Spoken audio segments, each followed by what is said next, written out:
Ladies and gentlemen, welcome to tonight's main event featuring brother versus brother.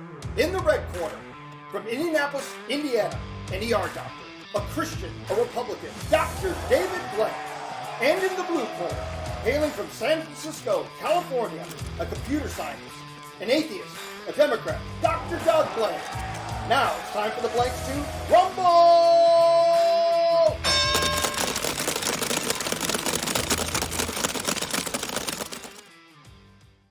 Hey, welcome to another episode of Blank versus Blank.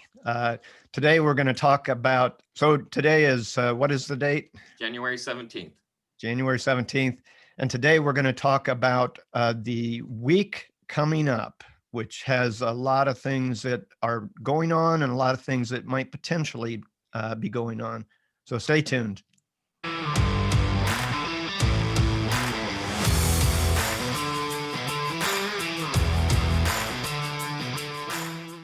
So we're talking about this week coming up. It's January 17th.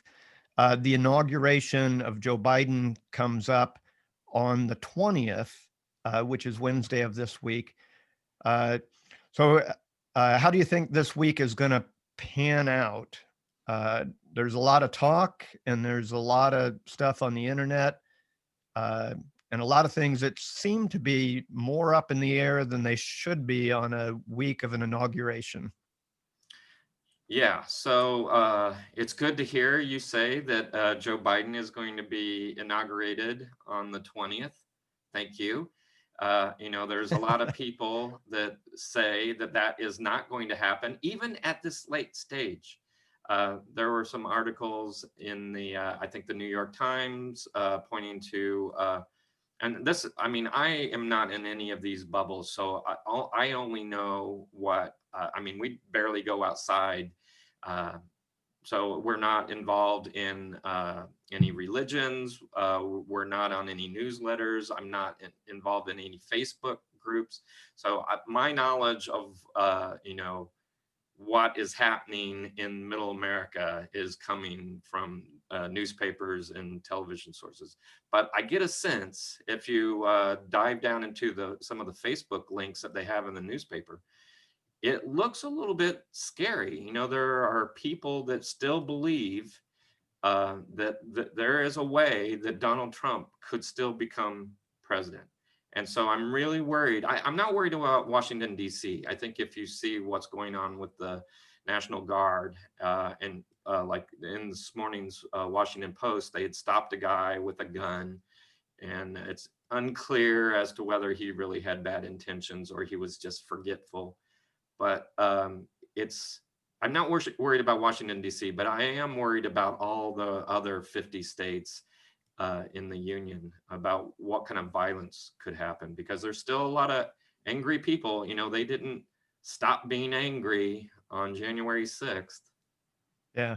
So as a follow-up with that comment, the thing I find alarming and unnecessary is there's calls for protest, but more specifically, there's calls for armed protest.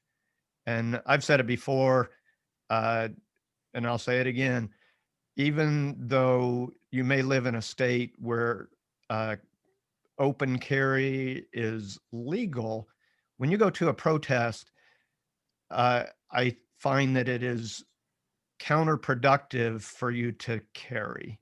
And for people to be calling for armed protest, it's like, why do you need to have an armed protest? It may be. There's a reason why, right? Well, in most of these protests, none of the people who are there are intending to use their guns, but they still have them. Like, I don't know if they're thinking just in case. And then the question is, just in case of what? No, it's for intimidation. You carry a weapon like that, especially a big AK-47. If everybody has guns and they don't know it, they're not intimidated. So you carry these big weapons, and you're sending a message. Yeah, but at this late state, which brings up the reason we're talking about this today. It's like it's unnecessary, and I don't know what these people think is going to happen at this point. Well, And from what I've seen in the paper, there's two kinds of people. Well, in this one category, there's the kind of people that are praying for something to happen. And there's another side of that, is that there are people that think that they're answering someone's prayers. yeah, and That scares me. and it scares me too, because it seems so nonsensical to be unbelievable. Now, people who we were talking a little bit off camera about people who believe they've gotten messages from God, or they've had dreams that Donald Trump's going to be the president on the 20th. Well, if you just wait until, the afternoon of the 20th, you'll find out, is that true or is that not? If all of a sudden a shining light comes down and an angel says that Donald Trump is president, or if Joe Biden gets sworn in, which seems to be what is absolutely going to happen, and then they're proven wrong. Well, But for people who are holding some kind of protest in their state capitals, it's like, what is the goal? What do you think that is going to accomplish? And I'm not sure I know what the answer to that is. Well, one of the days that I'm worried about is actually today, January 17th. And why is 17 important in many of these people's minds? Apparently, and I didn't actually count this out myself, but Q is the 17th letter of the alphabet.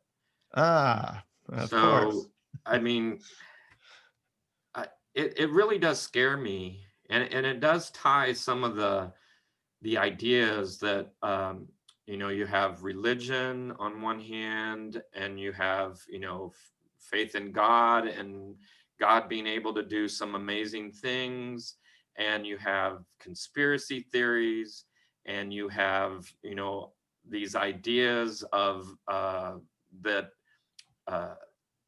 Obama and Biden are somehow demons. There are definitely tele-evangelical preachers, televangelists that talk about when they get up close to Obama, they can smell the sulfur. Just crazy thing. And the whole idea of Q with the pedophiles and the demons, and it's just beyond incredulous. But you don't find that many Republicans, elected officials, just standing up and saying, stop believing nonsense. All of this, just stop. That our Democratic colleagues are not demons. They're not pedophiles. They don't want to turn the country into a communist state. They don't want to eat your children. It just is so bizarre. And yet you don't see very many Republicans actually standing up and criticizing that kind of crazy beliefs. I'd say that goes both ways. There's which ways? What other ways are there? I don't hear any Democrats telling people to calm it down either. What? Okay. Well, they are right now. They are right now at this moment on this day. But if you're going to talk about political rhetoric, like I say, if you don't think that Democrats have said that Republicans are dangerous, if you don't think that they've said that Republicans are evil. Well, hang on. Let's not do too much whataboutism and both side-erism. No, I think it's all of Washington. Yes. It's the whole problem with two sides who both claim that the other one is evil. Well, I don't know. There are probably, of course, the Democratic tent and the Republican tent have all kinds of people in it. But sure. I think you'll find that the Republican leadership is fundamentally different in terms of the Democratic leadership. Now, if we have Democratic leaders that are saying that the Republicans are evil, I would be the first one to stand up and say, let's not talk like that. If you demonize your opponent, that's the problem. I mean, COVID is our enemy, not each other. We shouldn't be fight Democrat versus Republican. We should come together and fight COVID-19. But you see a lot of Republicans flip that on its head, and they try to make, COVID be part of what the enemy is trying to put on us. Masks are part of their plan. It just flips the narrative on its head. Now, as to the claim that Republicans are dangerous, I mean, that one, you have to look at January 6th and say, maybe. Oh, now who's just talking nonsense at this point? You have just now said that Republicans were the cause of all the violence on the 6th? Yes. I'm willing to say that.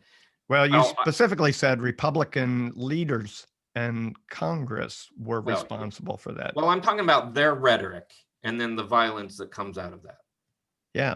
And we've talked before. There's been other violent attacks. There's been other things that I think Democrat rhetoric leads up to as well.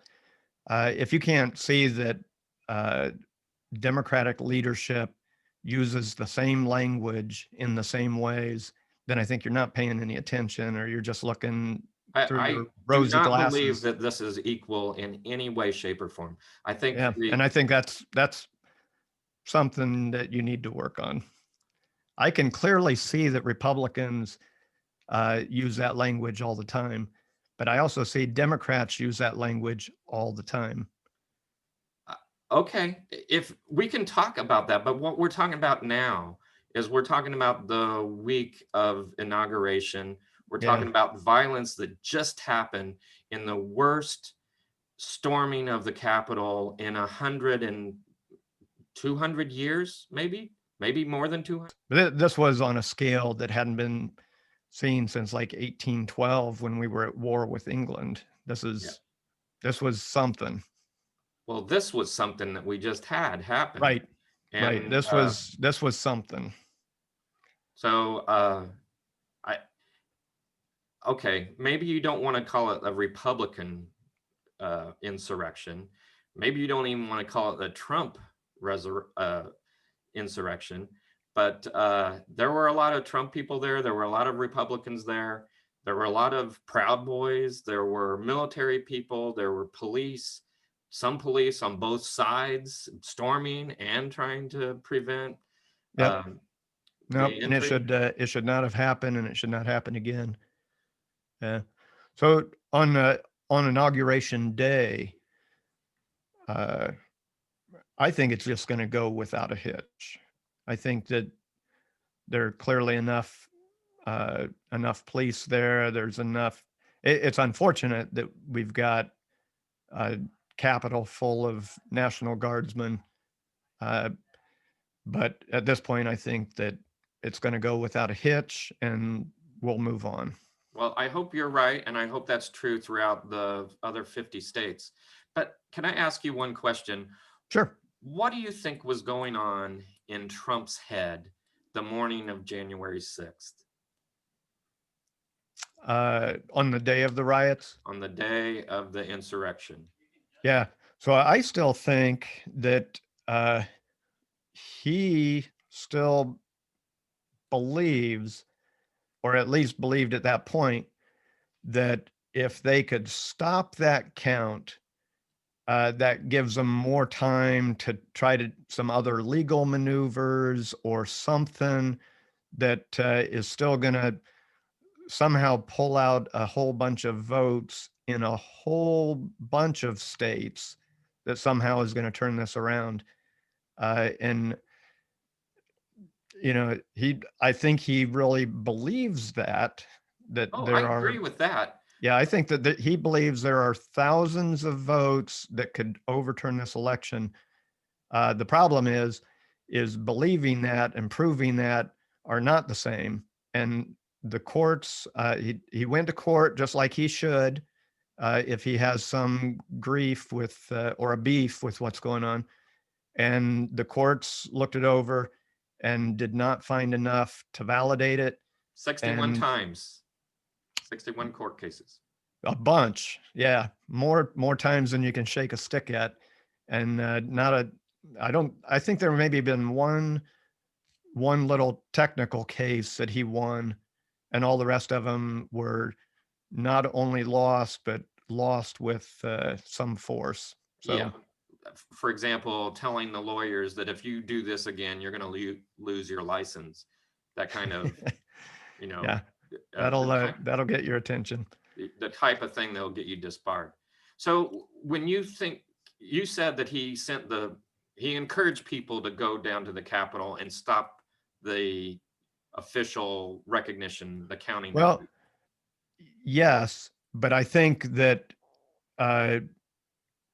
like everybody else that was there, they envision that as people marching down to the Capitol as a show of force, meaning there's a whole lot of people who disagree with this. I don't think that there was any intent that they would actually storm the Capitol and break in. And the main reason I say that is because they had already had a plan in place, although it seems like it totally fell to pieces, where he had given approval for them to call in the National Guard to do, quote, whatever was necessary to keep the peace. And he had done that ahead of time. So if you were someone who had a plan for a whole bunch of people to come down and actually break into the Capitol and stop things, you would not have also said, yeah, we can use the military to stop anything like that. So if that turns out not to be true, if it turns out that he didn't have plans to have the National Guard come in, and in fact, if it turns out that he actually encouraged the National Guard not to come in, and maybe he even did additional things to weaken the police force to make it easier for people to really cause havoc, not necessarily break in, but really cause a disruption, to stop the count. Would you still feel that his intent was not to cause violence? Yeah, I don't think his intent was to cause violence, because he's been in office for 4 years, and I don't know that he has done anything to incite violence. He certainly is I think he relishes chaos, and I think he relishes the disruption of all the norms. I think we could find lots of points where he did incite violence. I mean, he said when he was campaigning, it used to be that you could just punch somebody. I wish for the good old days. Or if you see somebody acting up, you punch them, I'll pay for your legal fees. That seems to be pretty clear-cut, incitement of violence. Yeah, although I guess on the flip side of that, he has said stuff like that for 4 years. That's not an excuse. But it never led to violence. Oh, it did. As far People as got punched. People got hurt. A woman was killed in Charlottesville. Right, but he wasn't responsible for that. No, you're right. His language came after the event. Yeah, he didn't do anything to necessarily calm that down or fix it. No. So you could say that he was inciting violence even after the violence. Yeah, I don't know if you can say that. Well, like I said, if it happened before the violence, we would say, yeah, I guess he was inciting violence. If he said it afterwards and he's not doing anything to calm it down. But that's my main fault with the episode on the 6th, is Trump needed to come out after that and just say, knock it off, stop it right now. This is wrong. I condemn this. This needs to stop. This is not right. This is totally against everything that America stands for, and he failed to do that. And so, like I said, I think there were routine things in place that I think could argue that no, he didn't intend for these people to do that, because otherwise he wouldn't have had the National Guard available. If that turns out to be true, we don't Right. know that yet. So Right. if that turns out not to be true, then it could be that he really did incite But violence. I still don't know that. Well, we'll find out if they actually do an impeachment thing. If we'll hear more about that. But I think that has been one of his failings repeatedly, is once something does go south, number one, he can't ever admit that he made a mistake. Number two, he never really comes out in strong enough terms to condemn things if he thinks that those are his voters. He doesn't ever want to say anything that might turn somebody off to voting for him, and that might be some political instinct. But sometimes you just have to say stop. You have to call people out, and he is just like in Charlottesville. He failed to give the right message when it was needed, and I think that was true on the 6th as well. For some of us, we felt like we saw that when he was campaigning. I mean, when I saw Trump talk, and when we were blogging back then, I was talking about his temperament, and I just didn't see that he had the right temperament to be president. I sort of feel like the last week especially has really, put the lid on that. It really said, yeah, I guess we can all agree that he really didn't have the right temperament to be president. Would you agree with that? I don't like his temperament. I don't like the way he says things. I don't like the way he does things. That is not my preference for somebody at all. But I think when you look through history, we've had people like Andrew Jackson, Teddy Roosevelt. There have been plenty of presidents. No, I'm not going to say plenty. There have been some presidents who were just firebrands, and people who were of a different mold than the diplomatic type of president that the majority of them have been. So from that standpoint, I don't know that I can say he's unprecedented. No. I can say that in the age of social media and instant media, I think the impact of a personality like that is amplified 100-fold. And so I think, in this modern media age, maybe we're still kind of learning, but I think that whereas I guess there are plenty of people that really like that. And he had I don't know how many Twitter followers President Trump had, but Millions, millions and millions. yeah. But I think that politicians, maybe this is a wake up call for a lot of them to kind of look at their words a little more closely. And I don't believe that. I mean, it probably won't happen. Yeah. I wish that were true. I honestly do. But I mean, I could ask you this question, and a lot of Republicans: would you vote for Trump in 2024?